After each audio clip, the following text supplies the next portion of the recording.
Why hello there everyone, my name is Jacob and welcome back to MNM Movies, the channel where we do rankings and movie reviews to all the upcoming films coming out this year. And we're already in the end of February, in fact we're in March. This video is a bit late, I apologize, but we're going to go through everything released in February this year, all the way from Shelter to Scream 7, so let me cook. If you guys are new here, make sure you subscribe, make sure you like, do all those great things, and let's get straight into it.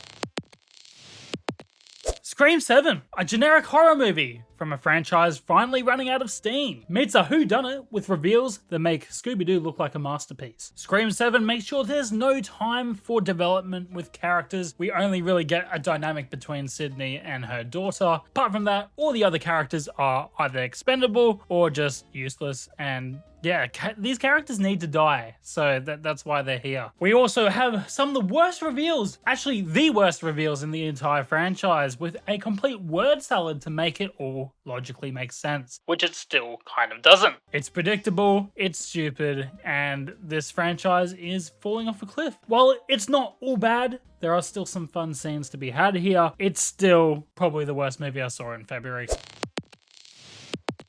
Shelter is a movie where Jason Statham is playing a character where he only changed one letter in his name to Mason. He's an ex-military special force that has exiled himself on an island. Does this already sound familiar? Well, I don't blame me if it does. That's because you probably have seen this before. This is too much like The Beekeeper and lots of his other films he has created thus far. I really did like The Beekeeper, but mate, you gotta come up with something different. And while the motivations for some of the characters does differ, the setup and too many borrowed plot points just make this, it's too familiar. We've done this before. As a Jason Statham movie, you're gonna get some good choreographed fights, which we did get here. I really liked the car chase, for instance. Is it his best? No, but you know, you're probably going to like that part if you're a Jason Statham fan. However, if you want to remember this film in the next week, that's not going to happen.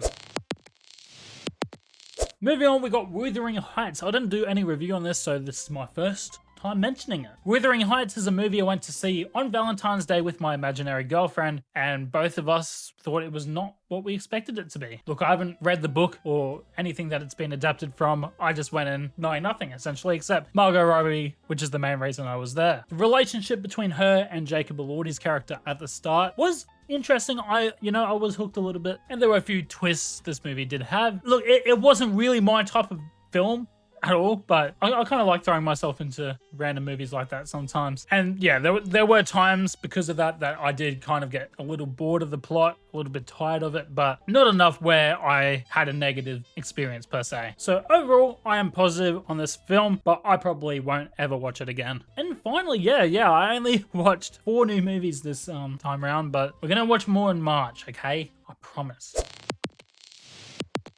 The Housemaid. You're probably like, what? They came out last year. And yes, it did. Look, I just got around to watching it. Look, I actually was quite entertained by the film. There was some fun performances from pretty much all the cast, with Amanda Seyfried and Sydney Sweeney and forgot who the guy was in this movie, but they all did pretty well. And while it didn't take a long time to predict what was actually happening here, it was still a fun time getting there. And for what it's worth, it definitely did exceed my expectations, because I thought this was going to be an overrated little piece of trash, and it was not. There you go. Yeah, this was a quick video. Overall, February didn't really have any standout films. It was pretty mid, and I know February can be like that, but at least we had a good January. Hopefully the rest of the year has some banging movies coming out, because yeah, this was really mid. Anyway guys, thanks for watching.